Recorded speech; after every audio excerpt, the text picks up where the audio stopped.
আজকে সর্বশেষ বাংলা সংবাদে আপনাকে স্বাগত। শুরুতেই সংবাদ শিরোনাম।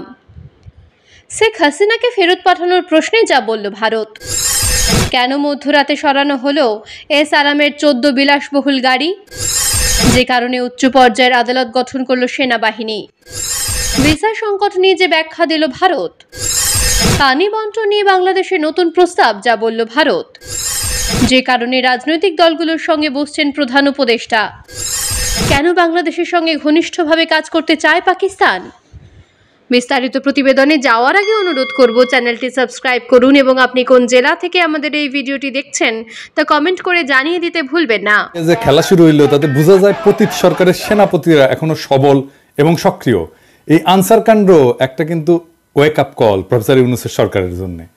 সরকারের সব স্তরে হাসিনার লোকজনদের না বের করে দিলে এই অনিশ্চয়তা এবং স্থবিরতা কাটবে না।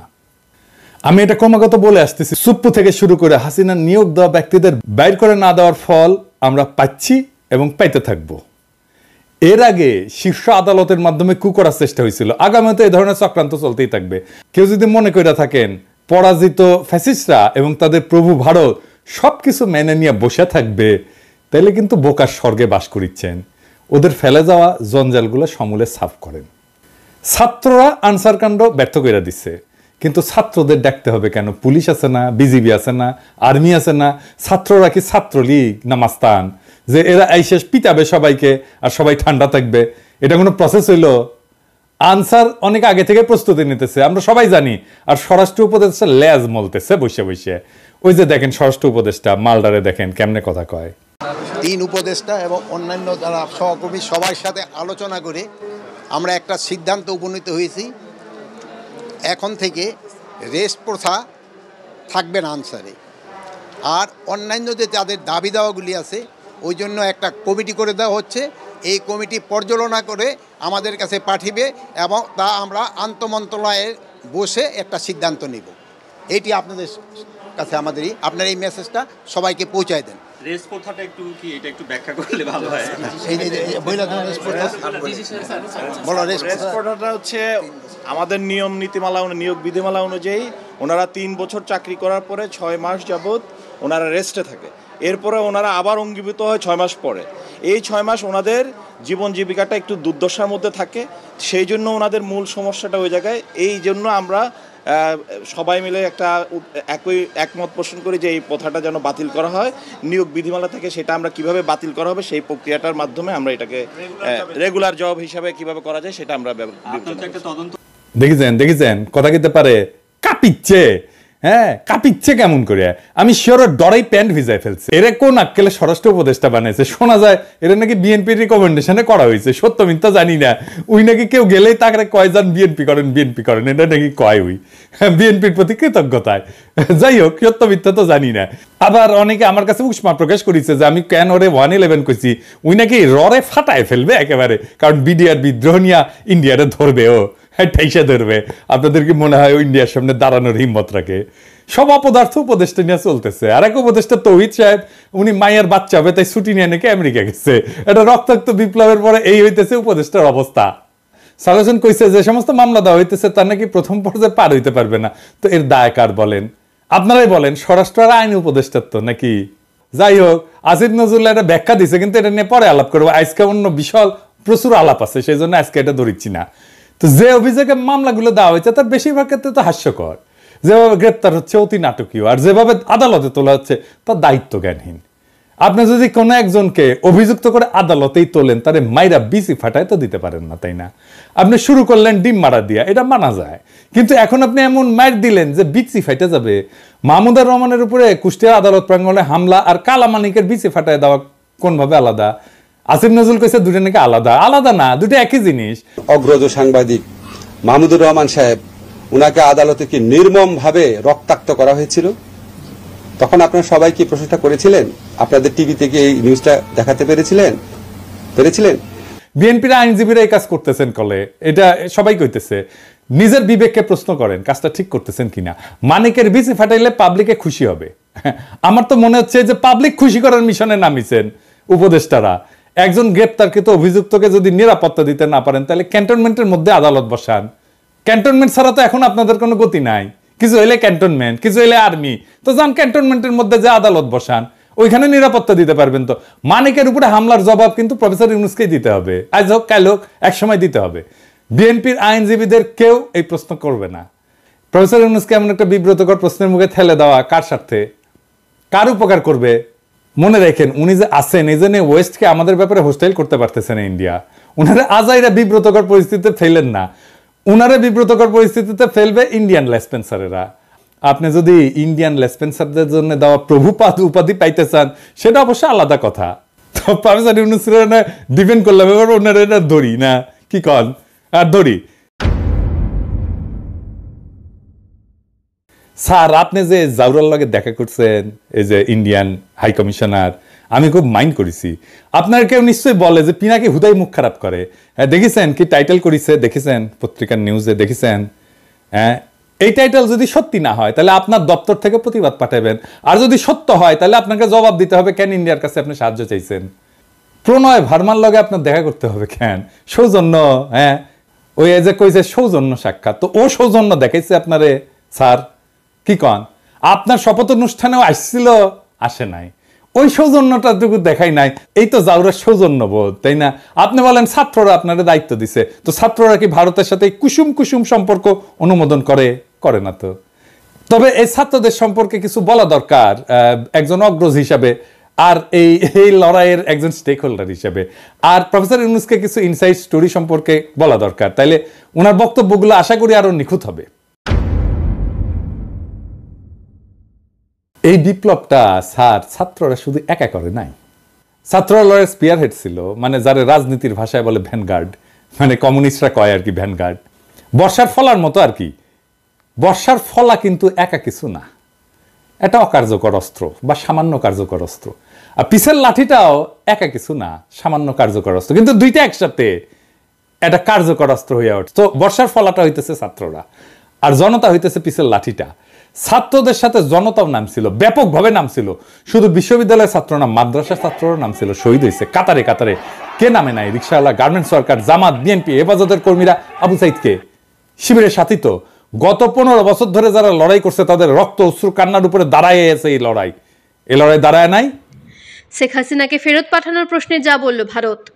ক্ষমতাচ্যুত সাবেক প্রধানমন্ত্রী শেখ হাসিনাকে বাংলাদেশ ফেরত চাইলে ভারতের জবাব কি হবে, এমন প্রশ্ন উঠেছে ভারতের পররাষ্ট্র মন্ত্রণালয়ের সাপ্তাহিক মিডিয়া ব্রিফিংয়ে। এই প্রশ্নের অবশ্য সরাসরি কোনো উত্তর দিতে পারেনি পররাষ্ট্র মন্ত্রণালয়ের মুখপাত্র রণধীর জসওয়াল, বরং এই প্রশ্নকে অনুমান নির্ভর হিসেবে ব্যাখ্যা করেছেন রণধীর। শেখ হাসিনার কূটনৈতিক পাসপোর্ট বাতিল করেছে বাংলাদেশের অন্তর্বর্তীকালীন সরকার, তাই আইনগতভাবে এখন ৪৫ দিন ভারতে থাকতে পারবেন তিনি। এর মধ্যে ৩ সপ্তাহের বেশি পার হয়ে গিয়েছে। প্রসঙ্গত, শেখ হাসিনা পদত্যাগ করে ভারতে পালিয়ে যাওয়ার পরদিন দেশটির পররাষ্ট্রমন্ত্রী এস জয়শঙ্কর সংসদে যা বলেছিলেন সাপ্তাহিক মিডিয়া ব্রিফিংয়ে, সে কথাই পুনরায় জানান জসওয়াল। বলেন, গত ৫ই আগস্ট খুব সংক্ষিপ্ত নোটিশে তিনি ভারতে প্রবেশের অনুমতি দিতে অনুরোধ চেয়েছিলেন। তাতে ফেরত পাঠানোর ব্যাপারে যে ধরনের প্রশ্ন করা হচ্ছে তা কল্পনাপ্রসূত। এদিকে বাংলাদেশ ও ভারতের দ্বিপাক্ষিক উন্নয়ন প্রকল্পের ভবিষ্যৎ সম্পর্কে জসওয়াল বলেন, যখনই সে দেশের পরিস্থিতি স্থিতিশীল হবে এবং স্বাভাবিকতা ফিরে আসবে, তখন আমরা বাংলাদেশের অন্তর্বর্তী সরকারের সঙ্গে প্রকল্পগুলো এগিয়ে নেওয়ার ব্যাপারে আলোচনা করব। গত ৫ই আগস্ট শেখ হাসিনা পদত্যাগ করার পর দুর্বৃত্তদের নিশানা হয় ঢাকার ইন্দিরা গান্ধী কালচারাল সেন্টার। এই হামলার ব্যাপারে ভারতের পররাষ্ট্র মন্ত্রণালয়ের এই মুখপাত্র বলেন, বাংলাদেশ কর্তৃপক্ষ আইন শৃঙ্খলা নিয়ন্ত্রণে তাদের যথাসাধ্য চেষ্টা করেছে। অস্থিরতা শেষে উন্নয়ন সহযোগিতা আবার শুরু হওয়ার ব্যাপারে আমরা আশাবাদী। প্রিয় ভালোবাসার দর্শক, শেখ হাসিনা হিটলার নাকি উন্নয়নের রূপকার? আপনার মূল্যবান মতামত কমেন্ট করে জানিয়ে দিন। এদিকে আরেকটি আলোচিত নিউজ হচ্ছে, কেন মধ্যরাতে সরানো হলো এস আলমের 14 বিলাসবহুল গাড়ি। চট্টগ্রামে এস আলমের একটি কারখানা থেকে বিলাসবহুল অন্তত 14টি গাড়ি বিএনপি নেতাদের তত্ত্বাবধানে সরিয়ে ফেলা হয়েছে বলে অভিযোগ পাওয়া গেছে।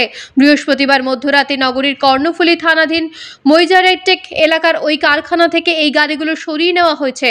এস আলমের সম্পদ কাউকে না কেনার এবং তাতে হাত না দেওয়ার ঘোষণা সরকারের তরফে আসার পর অস্থাবর সম্পদ এভাবে সরিয়ে ফেলা হচ্ছে। গাড়ি সরানোর সময় চট্টগ্রাম দক্ষিণ জেলা বিএনপির সিনিয়র যুগ্ম সম্পাদক এনামুল হক এনাম, কর্ণফুলী থানা বিএনপির আহ্বায়ক এস এম মামুন মিয়া ও দক্ষিণ জেলা বিএনপির আহ্বায়ক আবু সুফিয়ানের গাড়ি চালক সহ বিএনপির বেশ কিছু নেতাকর্মী উপস্থিত ছিলেন বলে জানা গেছে।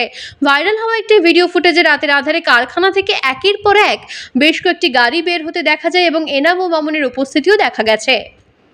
প্রিয় ভালোবাসার দর্শক, আপনি কোন দলের সমর্থক? আপনার মূল্যবান মতামত কমেন্ট করে জানিয়ে দিন।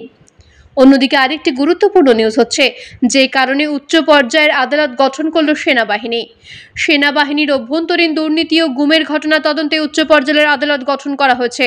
শুক্রবার সেনাবাহিনীর পক্ষ থেকে বিষয়টি নিশ্চিত করা হয়েছে। সম্প্রতি এক সাক্ষাৎকারে অভিযুক্ত কর্মকর্তাদের বিষয়ে সেনাপ্রধান ওয়াকার-উজ-জামান বলেছিলেন, এ বিষয়ে তদন্ত চলছে, তাতে দোষী সাব্যস্ত হলে অবশ্যই ব্যবস্থা নেওয়া হবে। অনেক বিষয়ে তদন্ত হচ্ছে বলেও জানান তিনি।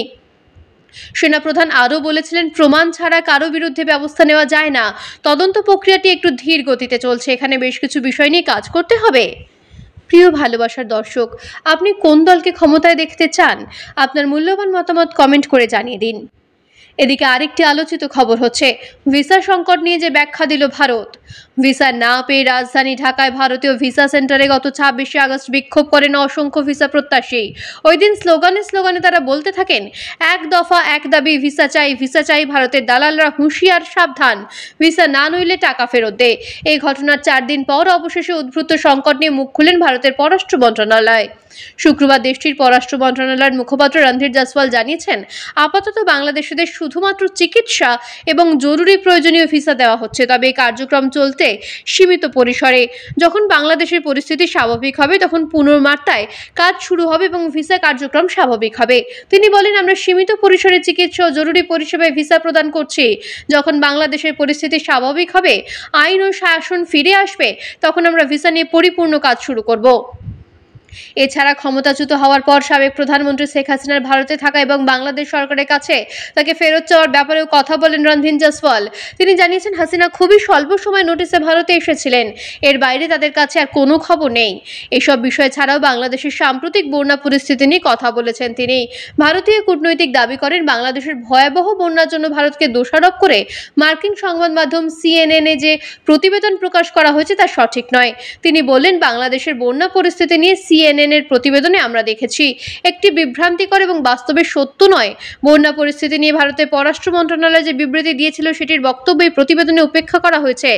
এছাড়া যৌথ পানি ব্যবস্থায় বিদ্যমান যৌথ প্রক্রিয়ার মাধ্যমে আমরা যে বাংলাদেশের সঙ্গে নিয়মিত এবং সময়মতো তথ্য আদান প্রদান করি সেটিও প্রতিবেদনে বলা হয়নি। প্রিয় ভালোবাসার দর্শক, শেখ হাসিনার সরকার পতনের জন্য দায়ী কে? আপনার মূল্যবান মতামত কমেন্ট করে জানিয়ে দিন। এদিকে আরেকটি নিউজ হচ্ছে, পানি বন্টন নিয়ে বাংলাদেশের নতুন প্রস্তাব, যা বলল ভারত। বাংলাদেশের পূর্বাঞ্চলের 11 জেলায় স্মরণকালের ভয়াবহ বন্যা দেখা দিয়েছে। এই বন্যার পেছনে অনেকে ভারতকে দায়ী করেছেন, তবে দেশটির দাবি বাংলাদেশে বন্যার কারণ ভারী বৃষ্টি, এতে তাদের কোনো হাত নেই। একই সঙ্গে বন্যা ঠেকাতে বাংলাদেশের নতুন প্রস্তাব বিবেচনার কথাও জানিয়েছে ভারত। শুক্রবার সাপ্তাহিক ব্রিফিংয়ে ইঙ্গিত দিয়েছেন ভারতের পররাষ্ট্র মন্ত্রণালয়ের মুখপাত্র রণধীর জয়সওয়াল। এর আগে গত 22শে আগস্ট অন্তর্বর্তী সরকারের প্রধান উপদেষ্টা ডক্টর মোহাম্মদ ইউনূসের সঙ্গে দেখা করেন বাংলাদেশে নিযুক্ত ভারতের হাই কমিশনার প্রণয় ভার্মা। সেই সময় বন্যা পরিস্থিতির সামাল দেওয়া, পানি বন্টন নিয়ে কিছু প্রস্তাব দেন ডক্টর ইউনূস। সীমান্ত ব্যবস্থাপনা নিয়ে দুই দেশের সীমান্তরক্ষী বাহিনীর মধ্যে যে ধরনের বোঝাপড়া ও মেকানিজম রয়েছে, সেই ধাঁচে অভিন্ন নদীর পানি ব্যবস্থাপনা ও বন্যা পরিস্থিতির সামাল দিতে উদ্যোগী হওয়ার প্রস্তাব দেন তিনি। এ বিষয়ে শুক্রবার প্রশ্ন করা হলে রণধীর জানান, দুই দেশের মধ্যে 54টি অভিন্ন নদী রয়েছে যাদের পানি সম্পদ ব্যবহার, বন্যা নিয়ন্ত্রণ ইত্যাদি নিয়ে দুই দেশের মধ্যে বহুদিন ধরে স্বীকৃত কিছু মেকানিজম রয়েছে, প্রাতিষ্ঠানিক ব্যবস্থা আছে। এ অনুযায়ী ভাটির দেশ হিসেবে বাংলাদেশকে ভারত নিয়মিতভাবে ঠিক সময়ে সব তথ্য সরবরাহ করে। তিনি আরও বলেন, নতুন কোনো মেকানিজম বা ব্যবস্থা প্রচলিত ব্যবস্থার উন্নতি ঘটালে ও মানুষের দুর্দশা কমাতে পারলে তা নিয়ে দুই দেশ আলোচনা করতেই পারে, বিবেচিত হতেই পারে। এদিকে এবার বাংলাদেশে যে বন্যা দেখা দিয়েছে সেটা মনুষ্য সৃষ্ট, ইচ্ছাকৃত বলে অনেক প্রচার করেছে। এ বিষয়ে ভারতের মুখপাত্র জানান, ত্রিপুরা এবং বাংলাদেশের পূর্বাঞ্চলে অভাবিত বন্যার পর ভারত দুটি বিবৃতি দিয়েছে। তাতে বন্যার কারণ কি তা বিস্তারিতভাবে ব্যাখ্যা করা হয়েছে। বলা হয়েছে, বন্যার কারণ প্রবল বৃষ্টি। ভারত ইচ্ছা করে বাংলাদেশকে বানভাসী করেনি।